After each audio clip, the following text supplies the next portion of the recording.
You might be carrying more than anyone sees.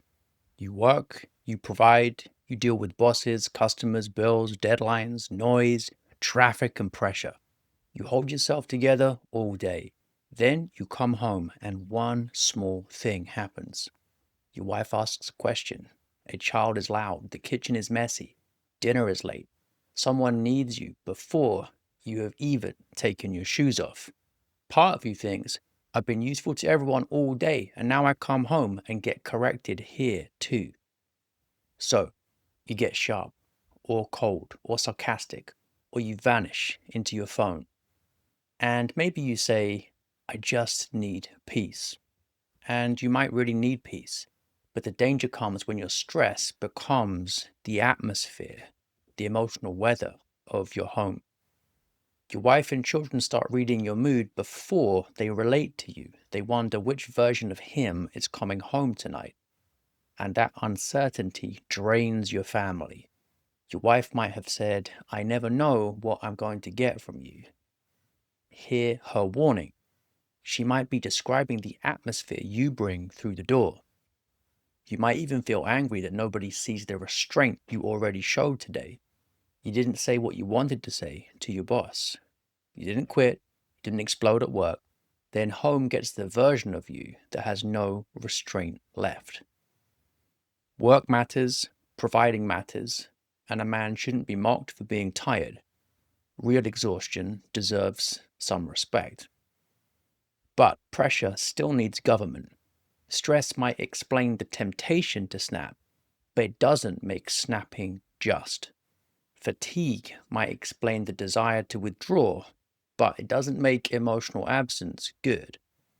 Now, you can't control every demand of work, but you can govern the threshold between work and home.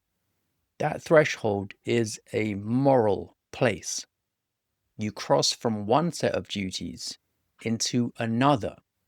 You remain a husband and father after the workday ends. Most men try to fix this by saying, I just need some space when I get home. But your wife might hear, don't need me. Don't ask me for anything. Don't bring me the children. Leave me alone. The problem isn't the request for space. The problem is space without reassurance, a time limit, and a return. So I want to give you a transition that protects everyone. First, see the trap.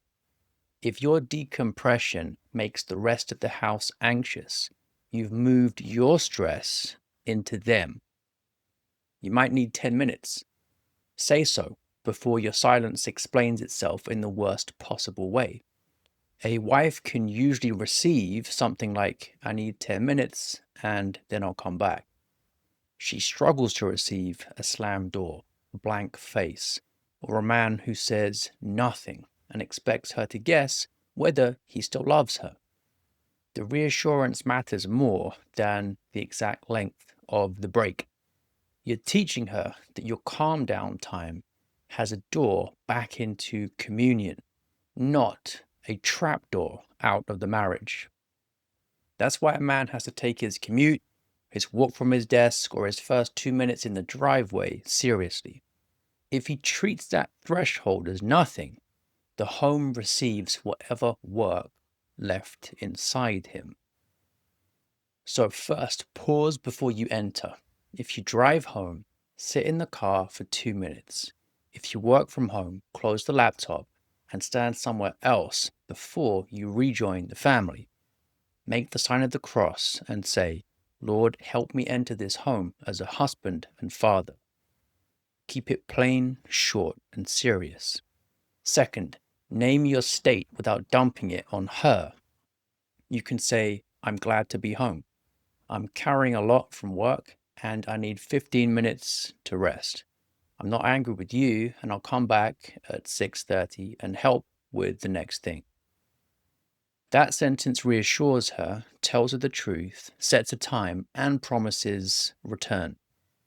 Don't say, I need space, and then disappear for 3 hours. That trains the house to brace for your absence. Third, Return with one visible act. Many men calm down privately and never re-enter visibly. So the wife sees the withdrawal and misses the return. When the time is up, do one concrete thing. Bathe the child, clear the table, ask what needs to happen next. Sit with your wife for 5 minutes. If you lost your temper, repair it plainly.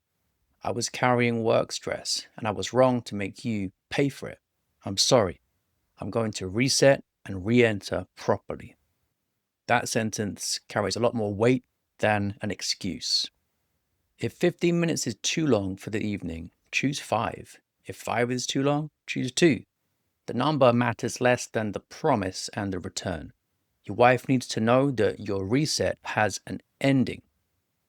For the next 7 days, build a threshold ritual. 2 minutes before you enter, 1 honest sentence when you arrive, 1 visible act after your reset. A man brings order by governing himself first. Not perfectly, but steadily. Your family shouldn't have to brace for your arrival. They should be able to feel he's tired, but he's still ours. Now that's a high standard, but it's also a masculine one. Watch the video that pops up on the screen next if you need more help, because work stress often turns into money fear, resentment, and conflict. And if you want help applying this to your exact situation, click the link in the description or the pinned comment to get KnowlandBot. You can message it in the car before you walk inside and ask, what should I say before I lose my temper? Also, if you've got a question, leave it on the channel because I'll answer the best questions in future videos. Thanks for watching.